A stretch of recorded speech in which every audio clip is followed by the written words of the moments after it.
dar agora, dizer que o nome dele é grande.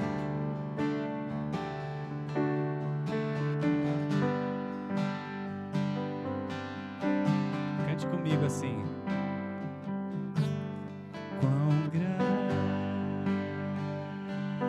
é o meu Deus, cantarei quão grande é o meu Deus, e todos hão de ver quão grande é o meu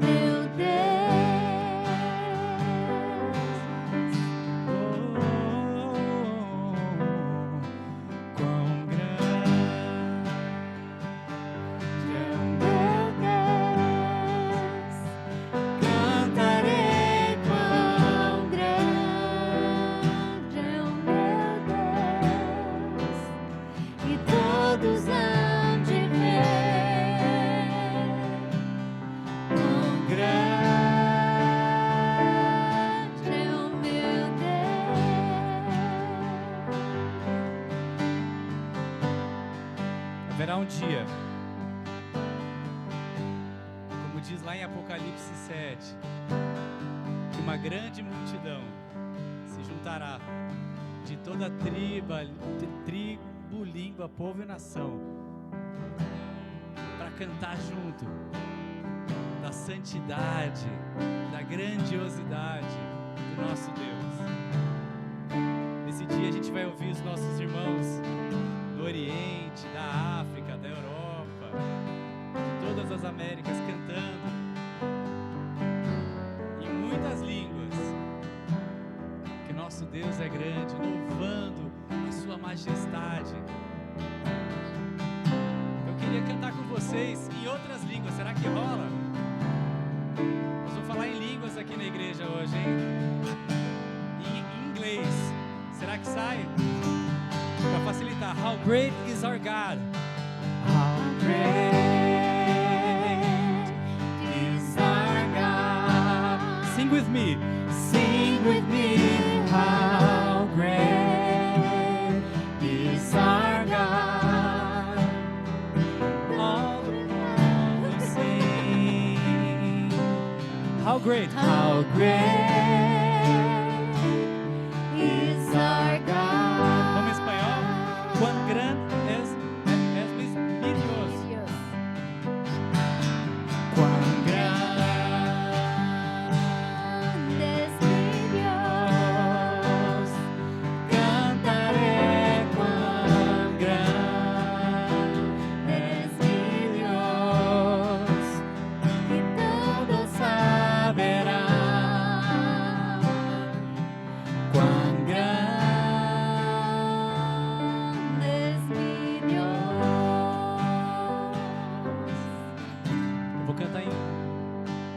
Hebraico com vocês.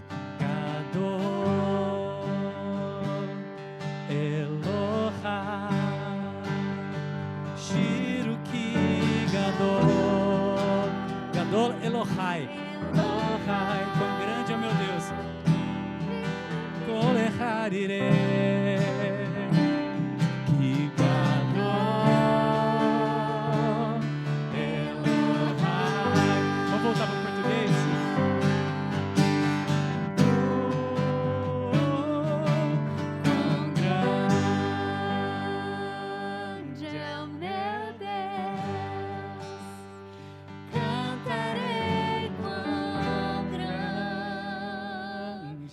Meu Deus, e todos hão de ver, quão grande é o meu Deus. Aleluia, o nosso Deus é grande, é poderoso, é eterno, é maravilhoso. Recebe, Senhor, a nossa adoração. Toda a honra, toda a glória ao teu nome, ó Pai. Amém, amém. Pode se assentar, meu irmão. Adorando ao nosso Deus, isso é maravilhoso, é fantástico. Aguardo por esse dia. Maranata, vem, Senhor, nos buscar. Amém. Amém, amém.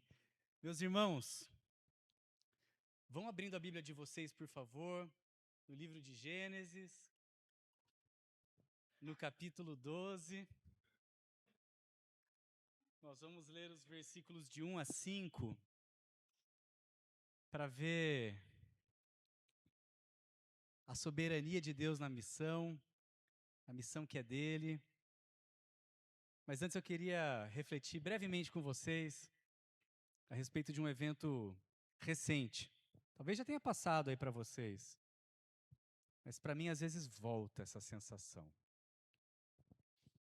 A cada 4 anos, a gente estende a bandeira do Brasil na janela de casa, a gente compra uma camiseta amarela, porque a última já não serve mais, não é mesmo? Já virou pijama.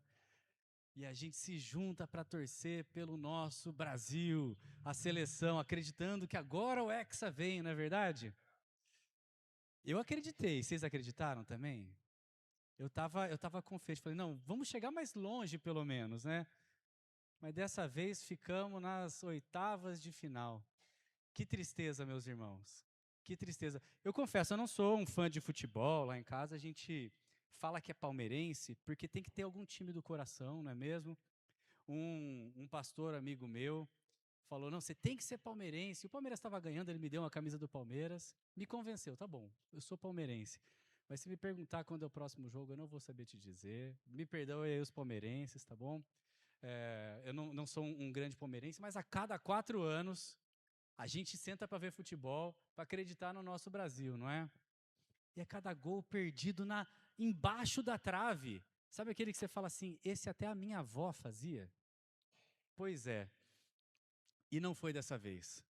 Não foi dessa vez. O Hexa não veio. Perdemos a chance de avançar. Perdemos gol feito, jogamos sem vontade, não é mesmo? E o Hexa não veio. E tem vez, não sei se vocês se relacionam com isso também, que a gente trata as coisas de Deus igual a nossa seleção trata, assim, o campeonato. Tem gol feito ali, era só empurrar para dentro do gol. E a gente deixa a chance passar. Vê a bola ali, ó, pingando na frente da área, sem goleiro, sem marcador, e a gente deixa passar.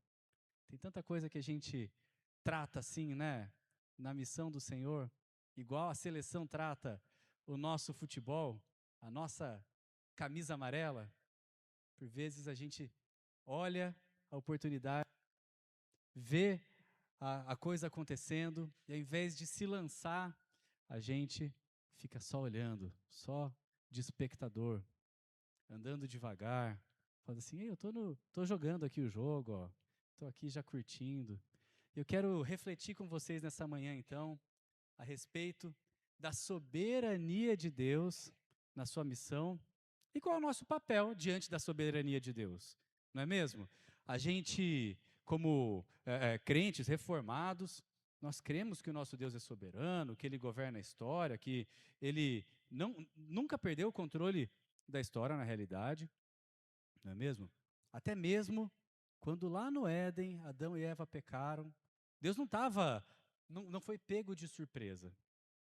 Ele já sabia o que aconteceria e já tinha um plano para nós. E vamos ver como que nós podemos nos engajar na missão do Deus soberano. Então acompanhem comigo, por favor, a leitura de Gênesis, versículos de 1 a 5. Eu vou ler aqui na Nova Almeida atualizada, tá legal? Mas vocês podem acompanhar aí na versão que vocês tiverem. Diz assim Gênesis, capítulo 12, versículos de 1 a 5. Vou abrir aqui na Bíblia.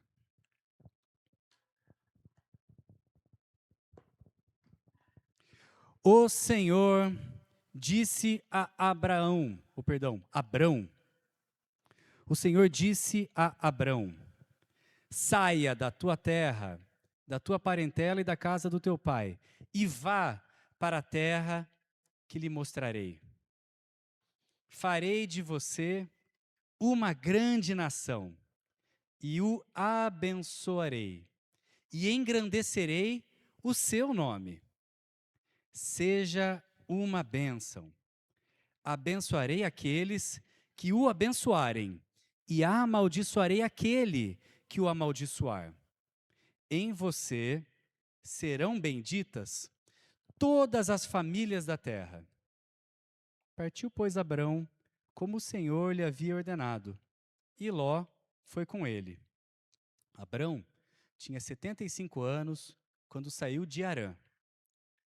Abrão levou consigo a sua mulher, Sarai, o seu sobrinho Ló, todos os bens que havia adquirido e as pessoas que lhe foram acrescentadas em Harã. Partiram para a terra de Canaã e lá chegaram. Amém. Graças a Deus. Eu quero orar com você mais uma vez, meu irmão, minha irmã. Deus bondoso, a tua palavra é viva, verdadeira, cortante como espada, que separa o que para nós é indivisível. A tua palavra é vida abundante sobre as nossas vidas. E nós queremos, ó Deus, caminhar debaixo da tua palavra, ouvir a tua palavra, praticar a tua palavra, aprender dela, nela meditar. E nessa manhã, ó Deus, eu te clamo para que essa palavra faça sentido aos nossos corações, nos desafie a nos movermos na sua direção, ó Deus, e nos submetermos ao Deus que é grande, bondoso, grandioso, gracioso e que nos permite participar da sua missão. Em nome de Jesus que nós oramos. Amém. Meus irmãos, eu quero pensar com vocês nessa manhã a respeito da missão de Deus. Nós estamos no mês de missão e é Deus quem soberanamente chama para a sua missão, Ele garante o cumprimento das suas promessas e usa a nossa resposta obediente, soberanamente, para realizar os seus propósitos. Então, a missão é de Deus, a bênção é de Deus, cabe a nós simplesmente responder, entrar no campo ali e empurrar para dentro do gol, e Ele permite que a gente faça isso e ainda celebre com Ele. Aqui no livro de Gênesis, esse ponto que a gente está, é uma virada de chave nesse livro. Se a gente olhar todo o livro de Gênesis, a gente poderia dividir ele em 2 blocos. O primeiro bloco, de 1 a 11, é a narrativa da criação, Gênesis 1 e 2, da queda. Depois a gente vê como a humanidade se multiplicou e na multiplicação da humanidade uma raiz da maldade ali a partir de Caim, até que chega em Lameque lá no capítulo 4, né? Um homem mau, vingativo, e depois a partir de Adão de novo, né? A raiz de Sete, os seus filhos, uma raiz que Deus estava preparando ali para ser um povo separado para Ele, que seria bênção para as nações. Desde lá, então, nós já vemos um Deus em missão para resgatar o seu povo. Isso vai se passando, passamos por Noé ali, Deus apertou o botão vermelho e falou assim, reset, vamos começar de novo, porque a maldade se multiplicou grandemente. Então, a partir de Noé ali, ele faz um recomeço e nós vemos mais uma vez, por conta do pecado, a maldade se espalhando para a terra, a ponto de, no capítulo 11, a Torre de Babel mostra o homem querendo fazer para si o seu nome famoso, com as suas próprias forças, querendo erguer uma torre que chegasse até Deus. E Deus desce para ver essa torre. Você vê, não chegou nem na metade do caminho, né? Estava baixinha a torre ainda. Deus desce para ver essa torre, que lá de cima, como se não desse para enxergar, né? Para ver como o nosso Deus é grande e as nossas obras são pó, palha diante dele. E espalha as línguas, e isso é o que acontece até o capítulo 11. Então, a partir daí nós vemos a origem do universo, do ser humano, e os primeiros passos e as consequências desses passos que o homem deu. A partir do capítulo 12, nós temos o chamado, Deus separando para si um homem, e a partir desse homem, um povo, com uma promessa. Abrão, então, foi chamado, ele é conhecido como um patriarca, porque ele é um pai desse povo que Deus está separando, E a partir dele nós temos Isaac, Jacó, que é Israel, né? José, esses são os patriarcas, e é a história deles que vai ser contada até o final do livro de Gênesis. E se nós olharmos a Bíblia como um livro único, coeso, e não como um apanhado de vários livros pequenos, e se a gente olhar essa Bíblia como uma história única também, e não como várias histórias para a gente tirar lições de moral, mas para a gente ver o que Deus está fazendo nessa história, tem um missionário, um estudioso de missões, que eu gosto bastante, o nome dele é Michael Gorin. Alguém já ouviu falar do Michael Gorin aí? Michael Gorin, ele fala da grande narrativa, é um dos que falam, né? Tem outros irmãos que falam aí da grande narrativa, a Bíblia como uma história única, de capa a capa, e que dá sentido à nossa existência. E ele divide a Bíblia em 6 atos. Acompanhe comigo, então. O primeiro ato, segundo esse estudioso, Michael Gorin, é que Deus estabelece o seu reino, a criação. Depois da nossa EBD, a gente vai ter uma oportunidade maior de conversar a respeito disso. E como desde lá do começo, desde o dia 1 já tinha missão. E a nossa missão primordial, né? E esse é o primeiro ato, então, dessa grande narrativa que é a Bíblia, quando a gente olha ela como uma história única. O segundo ato acontece lá em Gênesis 3, é a rebelião no reino. O homem se rebelando contra Deus, que é a queda. E o terceiro ato é o ato que a gente está vendo aqui com Abrão. Deus escolhe Israel, né? Ele começa a separar para si um povo que vai ser luz para as nações, bênção para todos os povos. Eles vão ser ali, então, embaixadores desse reino de Deus, por onde eles caminharem, por onde eles forem. E a ideia ali é que eles fossem expandindo esse reino de Deus por meio da proclamação de quem é esse Deus.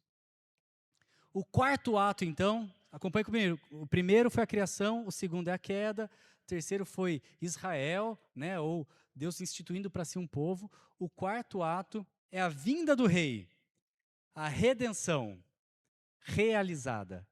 Jesus descendo à terra, vivendo entre nós, nos mostrando a perfeita imagem de Deus, que nos leva ao quinto ato.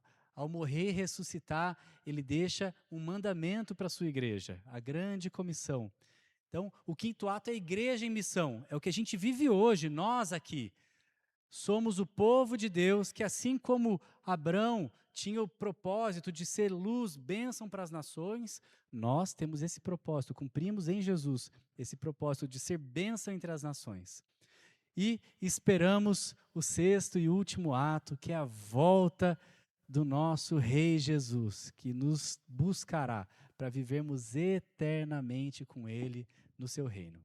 Então esse rei criou o reino, esse rei, o homem se rebelou contra o rei do reino, ele chamou para si um povo, que é o que a gente vai ver aqui, desceu à terra, quarto ato, e quinto ato nos chama para vivermos em missão, enquanto aguardamos o sexto ato, a volta gloriosa de Deus.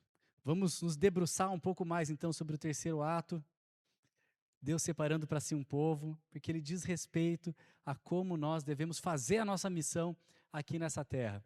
Então, aperte os cintos, acompanhe comigo, se você estiver anotando, o tema da nossa mensagem nessa manhã é a soberania de Deus em sua missão. E acompanhe comigo o primeiro ponto, que é Deus chama soberanamente. Deus chama soberanamente. A gente vê a prova desse primeiro ponto aqui no versículo 1. Leiam novamente comigo. O Senhor disse a Abraão. A voz de Deus é a precursora da missão. No momento que o Senhor fala com Abraão, a partir desse momento, está dada a missão, começa a missão. Abraão ouviu a voz de Deus e ele não inventou para si uma missão. Ele não teve que pesquisar, inventar alguma coisa, não teve que criar uma missão, não teve que ir buscar uma quest num jogo, não teve que cumprir algo que veio da cabeça dele. Foi algo que soberanamente Deus entregou para ele. Isso traz paz ao nosso coração. Em primeiro lugar, saber que nós somos o povo de Deus em missão a partir do momento que nós ouvimos a voz de Deus. A partir do momento do disse Deus a Abraão, disse Deus a cada irmão aqui, já está valendo a nossa missão. Já está contando o relógio de Deus. Nós já estamos imersos nessa missão. E nós não precisamos nos preocupar em inventar uma missão, porque o Senhor revela a sua missão para nós. A missão que veio da voz de Deus para Abrão chega até nós hoje por meio da sua palavra também. E para nós sabermos como vivermos em missão nessa terra, o primeiro passo é conhecer a palavra de Deus. Graças a Deus por esse espaço, por esse tempo que nós temos a oportunidade de meditar na palavra de Deus. Graças a Deus, porque no nosso país nós temos a Bíblia Sagrada em diferentes versões, para que você possa ler, meditar, compreender e caminhar debaixo da vontade de Deus. Mas Rafa, qual que é a vontade de Deus para mim? Eu estou buscando, não sei. Abra a palavra de Deus, leia a palavra de Deus, medite na palavra de Deus, porque ali o Senhor se revela para nós. Ali Ele mostra quem Ele é e o que Ele quer de nós. A sua lei, os profetas, os salmos, os evangelhos, de capa a capa, do começo ao fim. A Bíblia revela quem é Jesus, quem é o nosso Senhor e o que esse Senhor espera dos súditos do seu reino. Então, meu irmão, minha irmã, se nessa manhã você veio aqui para procurar qual é a minha missão na terra, você está na dúvida? Já anota aí, a minha primeira missão, ler a Bíblia. Porque ao ler a Bíblia, o Senhor se revela para nós e revela para nós a sua santa vontade. Ele quer que sejamos santos, Ele nos mostra o caminho para isso. Ele quer que sejamos sal e luz, Ele nos mostra o caminho para isso. Jesus é a palavra de Deus encarnada. Eu fico pensando às vezes assim, se fosse eu lá no tempo de Abrão, ia ser muito mais fácil, né? Porque imagina Deus vindo falar direto comigo. Parece mais fácil, não é? Imagina aquele povo que estava lá no Egito e viu todas as maravilhas que o Senhor fez para libertá-los do Egito, que viu o Senhor abrindo o mar diante deles, eles atravessando a pé seco. Você pensa assim, meu Deus, não tem como não acreditar, não é mesmo? E aí eles caminharam lá no deserto, chegaram em Canaã, mandaram os espias, mandaram 12, voltaram 2. A terra é boa, a terra é maravilhosa, o Senhor preparou uma terra fantástica para a gente. Os outros falaram assim, mas tem uns gigantes lá que a gente não dá conta não, viu? E por causa disso eles ficaram peregrinando no deserto e reclamando, mesmo tendo visto tudo aquilo que o Senhor havia acabado de fazer maravilhosamente para libertá-los da escravidão. Nós vivemos do lado de cada cruz. Temos acesso a quem Cristo é por meio da sua palavra. Nós temos a expressão exata de quem Deus é. Jesus, revelada a nós por meio das sagradas escrituras. Então nós devemos beber dessa escritura para saber qual que é o nosso papel, qual que é a nossa missão aqui na terra. Meus irmãos, não é uma missão inventada, não é uma missão que nós criamos, mas é a missão que o próprio Senhor nos chama. E ele fala duas coisas ainda no versículo 1, dois verbos no imperativo. Sai e vai. Repete comigo, sai e vai. Olha só o tanto de confiança que exigiu de Abrão essa missão. Ele teve que sair da terra dele, a casinha dele que ele já tinha lá, a rotina dele, as coisinhas que ele tinha, o jeitinho que ele estava acostumado a viver, da parentela dele. Imagino que às vezes dava fome, ele aparecia lá na casa da tia, tinha um pão quentinho já, Aí ele comia um pão quentinho, olha que delícia, né? Ele teve que deixar isso, deixar o conforto dele, deixar aquilo que era a segurança dele, deixar a casa do pai dele e sair. Estevão, pregando a respeito desse texto, lá em Atos capítulo 7, ele fala que Deus já havia chamado ele em Ur dos Caldeus. Se a gente ler o finalzinho do capítulo 11, fala que o momento que a gente estava vivendo era no final da vida do pai de Abrão, Tera. Tera já tinha morrido, e aí que Moisés registra, né, o sai da tua terra, da tua parentela, mas ele já tinha deixado antes, em Ur dos Caldeus. Saiu de Ur, foi para Arã, ali o Senhor multiplicou a casa dele. Não, ele ainda não tinha tido filhos, era estéril, né, ele e sua esposa Sarai, mas ele já tinha ganhado bastante dinheiro, já tinha bastante servos, e tinha lá um novo lugar estabelecido. E mais uma vez a gente vê o registro ali. Sai e vai para a terra que te mostrarei. Gente, quando Abraão recebeu o chamado do Senhor, ele não tinha já o destino certo, o quando ele ia chegar. Não é como se ele tivesse colocado no Waze e falado assim, ó, aqui vai ter trânsito, aqui tem lombada, aqui tem uma obra, então a gente pode desviar por aqui, e você vai chegar às 10h42, né, e a temperatura no local vai ser essa. Não tinha nada disso, ele não tinha segurança do que seria, apenas a promessa do Senhor. E ele confiou na promessa do Senhor. Saiu com a possibilidade de chegar na terra que Deus ainda mostraria para ele. Então, cumprir a missão de Deus exige de nós confiança. Não dá para cumprir a missão de Deus querendo saber todos os planos. Muitas vezes o Senhor te chama a colocar o pé, que Ele vai colocar o chão ainda, Ele vai pavimentar o caminho. Mas Ele fala, sai e vai. Não fica no seu conforto. Vai, se move, começa a fazer as coisas, que eu vou fazer a minha parte. Então, esse nosso Deus chama soberanamente. E veja que esse Deus que chama soberanamente, promete soberanamente bênçãos. Acompanhe comigo a leitura dos versículos 2 e 3. Vai contando comigo as bênçãos. Farei de você uma grande nação. 1. E o abençoarei. 2. E engrandecerei o seu nome. 3. Seja uma bênção. Algumas versões falam, serás uma bênção. Então, é mais uma promessa.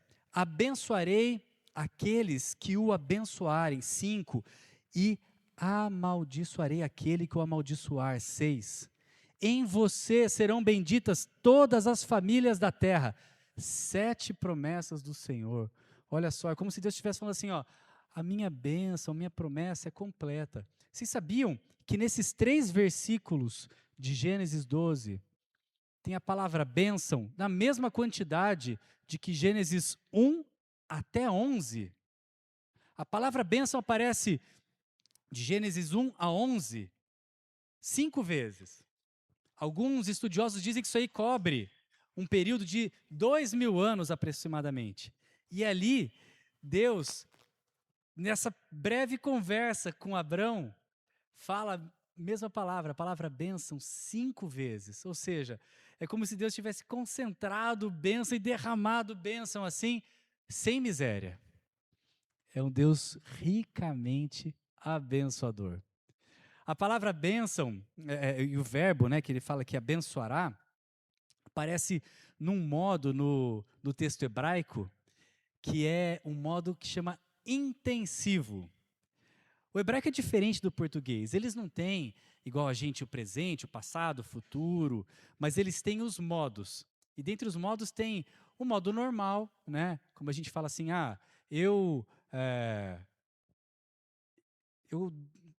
deixa eu pensar um bom exemplo aqui.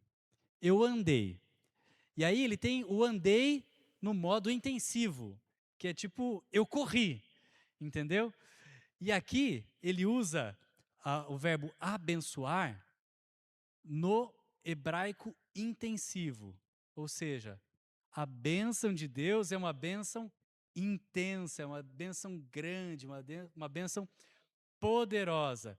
E é a bênção que Deus prometeu a Abraão. Vejam que essa bênção tem um propósito. Não é simplesmente bênção por bênção. Seja uma bênção, ele diz aqui, e em você serão benditas todas as famílias da terra. O que Deus está querendo dizer aqui para Abraão? Abraão, eu vou te abençoar. E porque eu vou te abençoar, as famílias da terra também vão provar dessa bênção. Porque eu vou te abençoar, as pessoas que te cercam, as pessoas que estão ao seu redor, também vão ser abençoadas. Vocês acham que Abraão viu plenamente isso acontecer? Será que quando ele foi lá e descansou, será que ele viu todas as famílias da terra sendo abençoadas grandemente? Mas Abraão creu na promessa. Ele não deixou de sair e ir por causa de não ver imediatamente aquele cumprimento da promessa de Deus. A promessa de Deus acontece no tempo de Deus. E o tempo de Deus é perfeito. Ele não faz as coisas no tempo que a gente gostaria. Ele faz as coisas no tempo dele, no tempo perfeito. E na plenitude do tempo, nós vimos o seu Filho unigênito vindo para nos mostrar como ser a humanidade do jeito certo. Como que nós devemos viver para ser bênção entre as nações. Vejam que esse propósito de Abraão mostra que Abraão era um instrumento nas mãos de Deus. Ele foi abençoado para abençoar. A bênção não provinha de Abraão, vinha do próprio Deus. O próprio Deus abençoava e usava Abraão como um canal de bênção para as outras pessoas. Vejam também que Deus, mais para frente aqui no capítulo 15 de Gênesis, celebra um pacto, uma aliança, um combinado, um contrato com Abraão. E sabe como ele faz? Ele fala assim: Abraão, separa 3 animais, um boi, um carneiro e 3 aves lá, corta eles ao meio, separa como se fosse para fazer um corredor assim, e era assim que eles celebravam os contratos naquela época. Quando iam fazer esse combinado, então, as 2 pessoas que estavam fazendo o pacto caminhavam por meio daqueles animais, e ao fazer isso, Gênesis 15, eles estavam dizendo assim, se eu não cumprir a minha parte do combinado, que venha sobre mim a maldição desses animais aqui, que eu morra se isso não acontecer. Sabe o que aconteceu depois que Deus falou para Abraão separar os animais e fazer aquele corredor? Abraão dormiu e Deus passou como uma coluna de fogo por meio daqueles animais. Quem que garante o pacto que é feito entre Deus e o homem? É o próprio Deus. Abraão estava dormindo lá nessa hora. O papel dele não é ter uma super obediência, ou ter muitos méritos, ou ter uma força fantástica. O papel dele era descansar, dormir, enquanto o Senhor estava assumindo para si a maldição, caso algum dos 2 não cumprisse a sua parte no pacto. Vocês estão vendo para onde a história está caminhando? Se alguém não cumprisse perfeitamente a sua parte no pacto, Deus estava assumindo a culpa por aquilo. O que o Senhor está nos mostrando com esse texto? Deus chama soberanamente e Deus abençoa soberanamente. A bênção de Deus não depende da nossa obediência da nossa perfeição, não depende de nós cumprirmos completamente esse pacto, mas sim de nos submetermos àquele que cumpre plenamente o pacto. Abraão não foi perfeito na sua vida. Nós não somos perfeitos na nossa vida. E ao pecarmos contra Deus, nós ofendemos a sua santidade. Nós quebramos aquela aliança que foi celebrada lá com o nosso pai, o patriarca Abraão. Vejam, toda vez que nós falhamos contra Deus, nós estamos quebrando um pacto, um contrato, um combinado que foi feito lá atrás, de Deus com o homem. Mas o Senhor é quem garante esse pacto. Ele tomou sobre si a maldição da morte que era devida pela quebra do pacto. Todas as vezes que nós pecamos, nós merecemos a morte. Todas as vezes que nós ofendemos a santidade de Deus, nós merecemos o julgamento eterno. Mas o Senhor tomou sobre si a maldição que era para ser sobre nós. Ele, que havia caminhado ali já por entre aqueles animais, ele assumiu a nossa morte na cruz do Calvário. Ali, ele levou o nosso pecado, o meu e o seu pecado. E não ficou preso na cruz. Ele morreu e ressuscitou, para que nele nós tenhamos vida, para que nele nós sejamos abençoados. Então, a bênção de Deus não depende sim da nossa obediência, mas depende da nossa submissão àquele que se entregou por nós. Jesus Cristo. É Ele quem garante. O Deus soberano, que é o soberano da missão, chama soberanamente, abençoa soberanamente, garante o pacto. E a soberania de Deus não pode nos levar à apatia. Tem muita gente que acha que porque Deus é soberano, Ele controla a história, a gente não precisa fazer nada. Abraão não ficou dormindo lá. Depois ele acordou e continuou caminhando para obedecer o Senhor. Acompanhe comigo, então, o que diz a Bíblia, os versículos 4 e 5.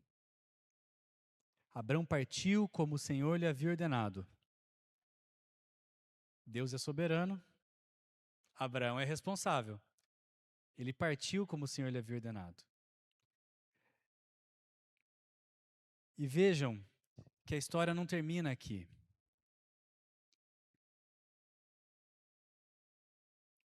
A gente vê que Ló foi com ele, e Abraão tinha 75 anos quando saiu de Harã. Ele levou consigo a sua mulher Sarai e seu sobrinho Ló, todos os bens que haviam adquirido e as pessoas que lhes foram acrescentadas em Harã. Partiram para a terra de Canaã e lá chegaram. Deus usa, na sua soberania, a nossa obediência para cumprir a sua missão. Eu vou falar mais uma vez.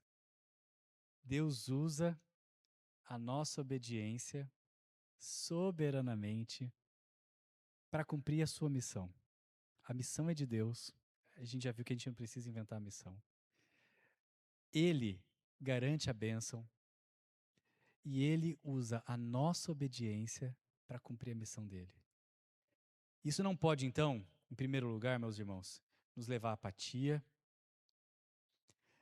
porque a nossa obediência não enfraquece a missão de Deus. Ela fundamenta. Vejam o que diz 2 Timóteo, capítulo 2, versículo 10. Paulo diz assim: por esta razão, tudo suporto por causa dos eleitos, para que também eles obtenham a salvação que está em Cristo Jesus, com glória eterna. Paulo está dizendo aqui que ele estava sofrendo, ele estava com dificuldades no cumprimento da missão. Ele passou por muitas lutas, mas ele suportava todas as coisas por causa dos eleitos. Uai, mas já não era eleito? Deus já não ia dar um jeito? Mas Deus usa a nossa obediência para cumprir a sua missão. Isso não pode nos levar, em primeiro lugar, à passividade. E vejam que a fé verdadeira produz, então, esse movimento que a gente viu lá no versículo 1. O sai e vai. A nossa missão não pode ser algo firmado no nosso conforto. Tem gente que acha que vai ser um missionário sentado em casa, ou calado no seu trabalho, ou sem se envolver com o trabalho que Deus está chamando para fazer. O que será que Deus mandou a gente fazer? A gente sabe que Ele mandou e a gente ainda não fez.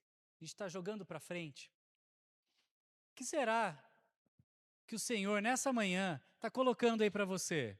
Eu já te chamei, eu já te falei que você tem que deixar alguma coisa, que você tem que fazer alguma coisa, e você ainda não se comprometeu com essa missão. Entenda que você obedecer faz parte do plano soberano de Deus para encaminhar a sua missão. Abraão, quando saiu de Ur dos Caldeus, ele caminhou em direção a uma terra que ele ainda não sabia qual era. No final do versículo 5, nós vemos que ele chegou em Canaã. Deus vai se revelando para nós à medida que a gente caminha. A gente não vai ter o GPS apontando lá desde o começo. Mas enquanto nós caminhamos com Deus e nos submetemos obedientemente à sua vontade, o Senhor vai se revelando para nós, vai clareando os seus planos, vai nos dando a direção, vai colocando as estratégias, vai abrindo a nossa boca, nos enchendo do teu Santo Espírito, nos capacitando para a missão. E isso nos enche de alegria, nos enche de satisfação. Eu passo que se a gente fica inerte, imóvel, feito um cone, vendo a bola pingando ali, passando na frente da área, nós não estamos fazendo aquilo que o Senhor quer de nós. Nós não estamos cumprindo o chamado para o qual o Senhor nos chamou. Se nós ouvimos a voz do Senhor, que chama soberanamente, se você, meu irmão e minha irmã, que reconhece que é grandemente abençoado, não está se movendo na direção do seu Senhor,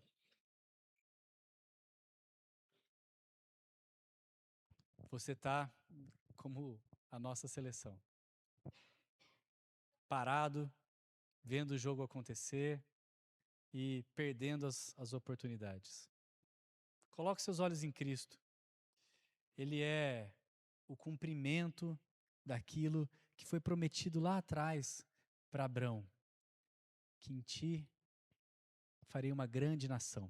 Se no ato 3, Deus separou para si um povo, no ato 5, o Senhor chama a sua igreja para caminhar em missão, olhando para Cristo, reconhecendo que Ele é quem nos move na missão. É Ele quem nos chama. E nós caminhamos no poder e na autoridade de Cristo para fazer essa missão. Não depende da gente, da nossa força, do nosso braço, senão da nossa obediência e da nossa fé. Por isso, Abraão é chamado o pai da fé. E Gálatas 3:8 diz assim: ora, tendo a Escritura previsto que Deus justificaria os gentios pela fé, pré-anunciou o Evangelho a Abraão. Abraão ouviu o Evangelho, o pré-anúncio do Evangelho. Em vocês serão abençoados todos os povos. Nós vimos o Evangelho encarnado, a boa notícia. Aquele que abençoa todos os povos chegou, morreu, ressuscitou e tem toda a autoridade para cumprir a sua missão. E Ele derrama sobre nós o seu Espírito Santo.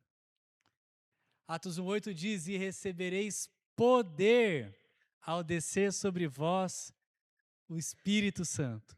Nós recebemos autoridade, poder, ao recebermos o Espírito Santo.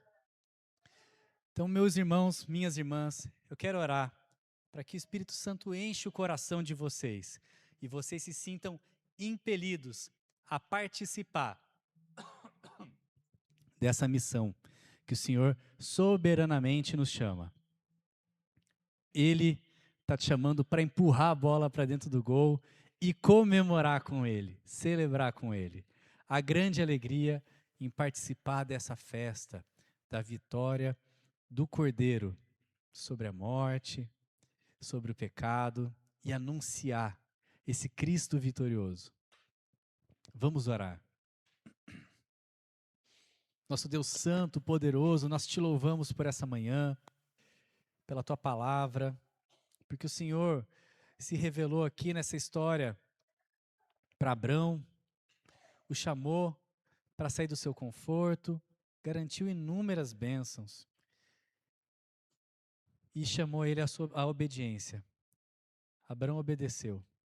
Não perfeitamente, a gente sabe, ó Deus, mas há alguém que obedeceu perfeitamente toda a sua vontade, Jesus Cristo.